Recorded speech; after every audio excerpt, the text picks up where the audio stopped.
June 15, 2026, Sacramento, California, 2:51 in the afternoon. A video appears on social media. No press conference. No prepared statement. Just a man looking directly into a camera, speaking fast, speaking hard. That man is Gavin Newsom, the governor of the most populous state in America. A man widely expected to run for president of the United States in 2028. And what he says next changes everything. After calling for my arrest last year, Donald Trump directed his Department of Justice to investigate me. In the last week alone, federal agents had knocked on the doors of family friends, former employees, business associates, more than a dozen people connected to Newsom's inner circle, all contacted by investigators. Grand jury subpoenas had already been issued to financial institutions. This was not an accident. The timing was not a coincidence. Because behind that video, behind that public declaration of war, there is a story that has been building quietly for over a year. A story involving millions of dollars to nonprofit organizations,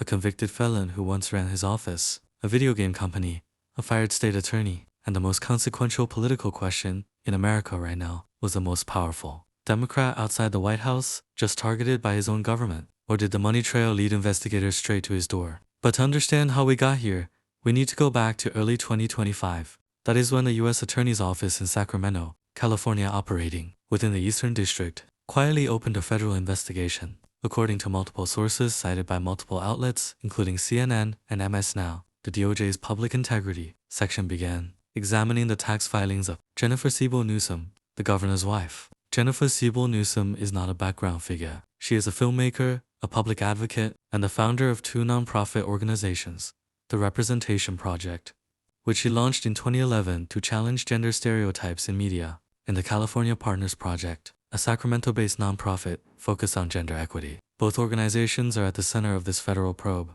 But the investigation into Siebel Newsom did not emerge in isolation. It grew out of a separate federal case, one that had already exploded inside Newsom's political orbit. In November 2025, Williamson, Gavin Newsom's former chief of staff, was arrested on 23 federal counts of bank fraud, wire fraud, tax offenses, and making false statements to the FBI. She had served as Newsom's top aide from December to November 2024. In May 2026, she pleaded guilty. 3 charges, federal court, convicted. And what her case revealed was far darker than anyone had publicly acknowledged.